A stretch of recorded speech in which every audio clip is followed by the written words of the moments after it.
Okay, class, for part 3 of our first lecture, we're going to finish off here talking about the wealth disparity gap. And I'm sure you've heard this rhetoric before, you know, the 1% and the 99%.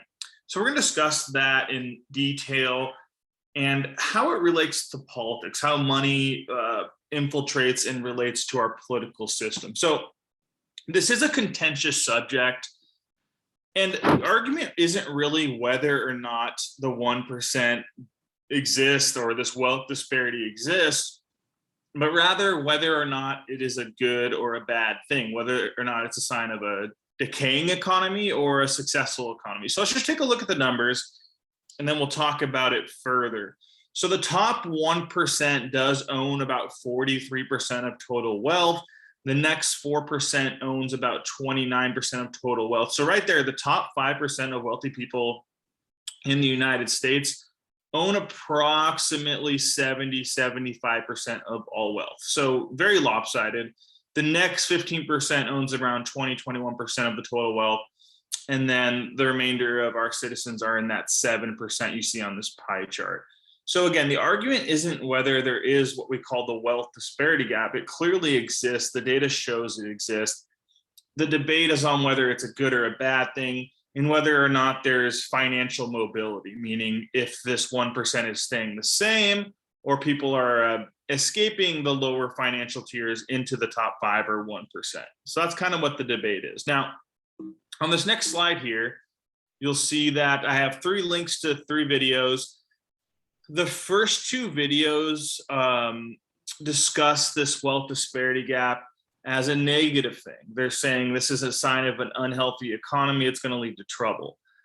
The last video here, you'll see under opposite view, takes the different point of view. They're saying, yeah, this wealth gap exists, but it's not necessarily a bad thing. It can lead to innovation and the social or economic mobility within these economic tiers. So I'd like you to watch each of these videos and try to make up your mind. Who do you agree with? Do you think that this wealth disparity gap is something we should be worried about?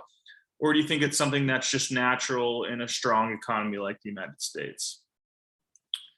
Now, why is this related to our class, the American government? Because with that, we can say without a doubt that money influences politics through donations, interest groups, and primarily what we're going to be talking about today are PACs and super PACs. Now, if you're not familiar, a PAC is also known as a political action committee.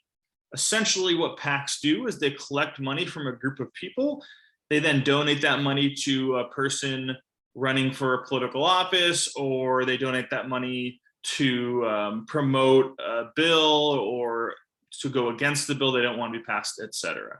Okay, so they pool their money together to become more effective, which really makes sense, right? Me and you and I individually, if we wanted to give money to a candidate running for office, it probably wouldn't make too much of a difference. But if we each got 10 of our friends and they got 10 of their friends and so on and so forth, and we all pooled our money, then we start being able to see that difference be made.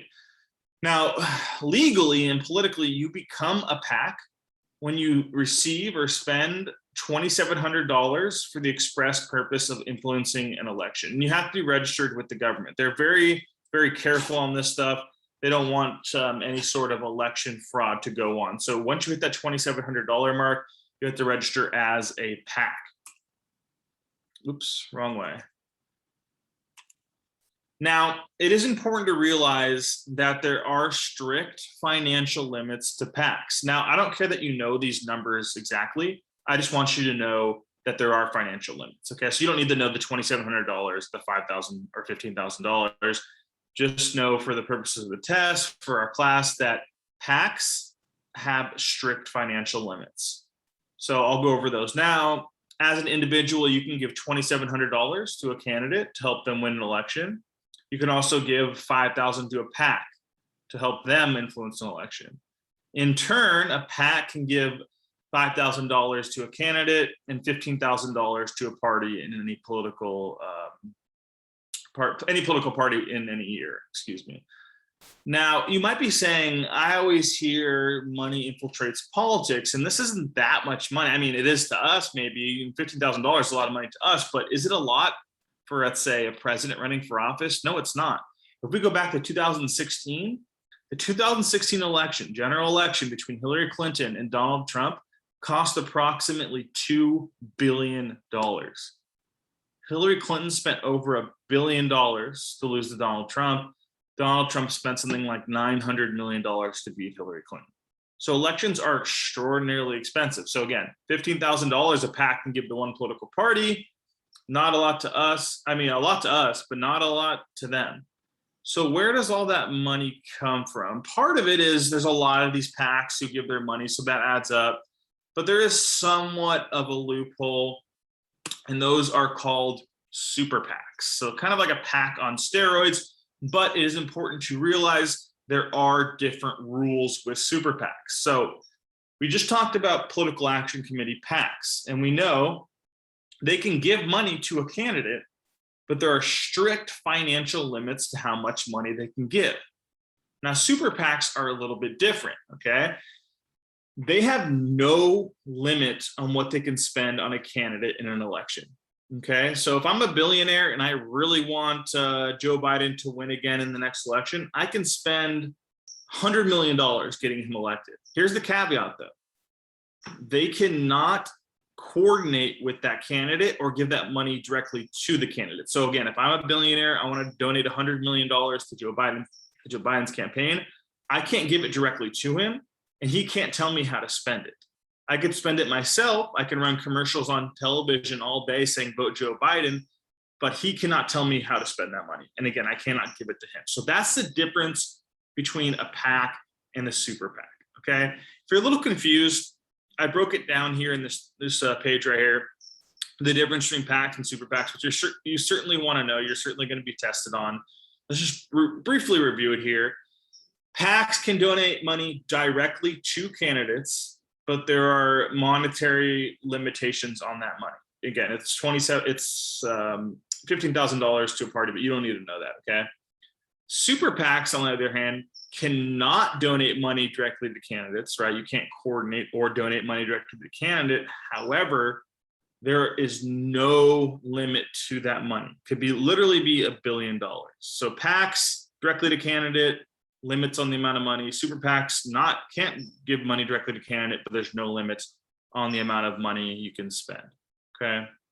So when we see those, $1 billion being spent in an election, we're going back to 2016, we see almost $2 billion being spent.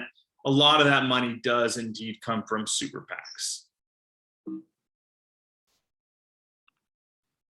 Now, why is it legal to spend all this money to get someone elected? Why has this not been challenged, you might be asking yourself? Well, it has, okay? It's been a hot button issue for a number of years.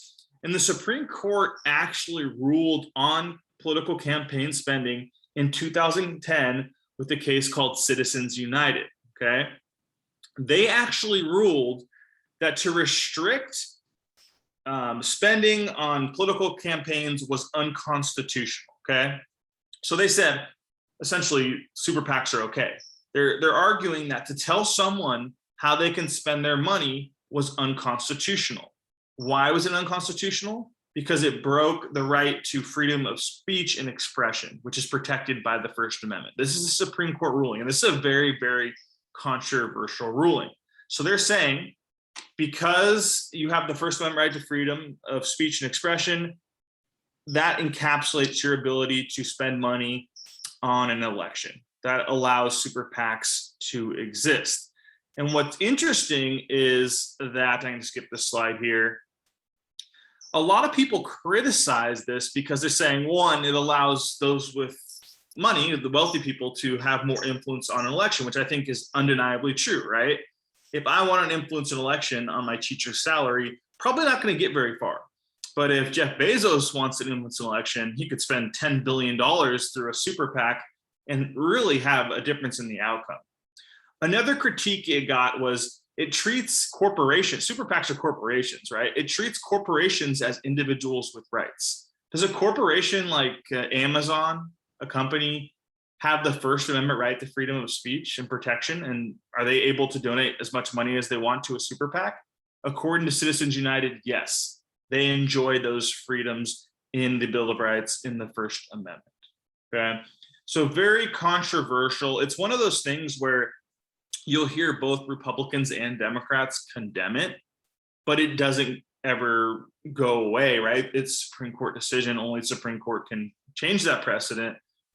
But both Republicans and Democrats kind of condemn it, yet they both take the money.